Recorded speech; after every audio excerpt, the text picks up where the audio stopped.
Okay, good guys, no? So mayroon tayong dia-diagnose dito na Samsung Wobble. Ang problema nito guys, sabi ng customer, hindi daw nakakatuyo. Pag labas ng damit, basa pa rin, hindi nakakatapos laba, no? So basa pa rin siya. So ngayon ang ginagawa natin, tingnan natin sa spin.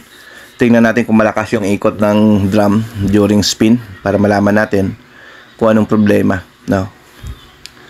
Kasi isa sa mga cause kasi minsan belt, mahina mag-spin yung washing machine. So dito pa lang napansin natin malakas guys, oh. Pag start pa lang kasi ang lakas ng ikot.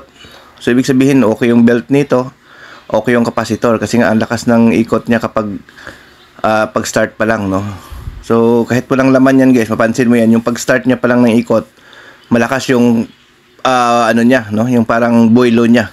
Ibig sabihin good yung belt, good yung capacitor nito, no. So yun ang unang titingnan natin. Tapos yung pangalawang tingnan natin dito guys, ang gagawin namin dito, pakargahin natin siya ng tubig. Tingnan natin baka barado, baka hindi siya nagdi-drain ng maayos. Kasi pag hindi siya nagdi-drain ng maayos guys, mangyayari, mag-spin siya na may tubig. So hindi siya makakatapos, mag-i-error yan. Tapos yung damit, basa pa rin, no? So yun yung next natin tingnan.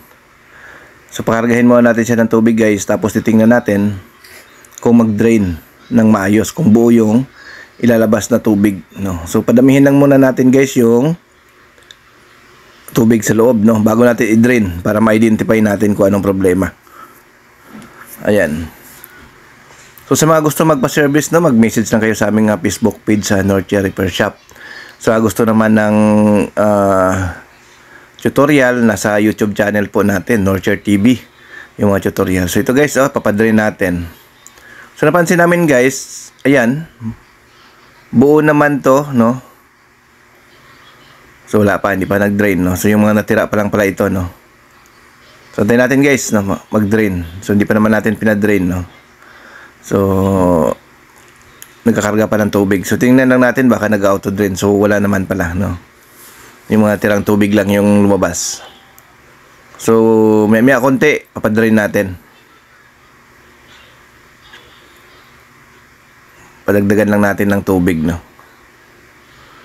So ganoon po guys, no. Minsan sa washing machine kasi kailangan natin ng i-analyze siya, no, yung diagnose kung tawagin. So ito guys, i-drain na natin. Tingnan natin kung buo yung labas ng tubig. Yan, start. So i-drain natin, tingnan natin kung buo yung ilalabas na tubig. Ayan.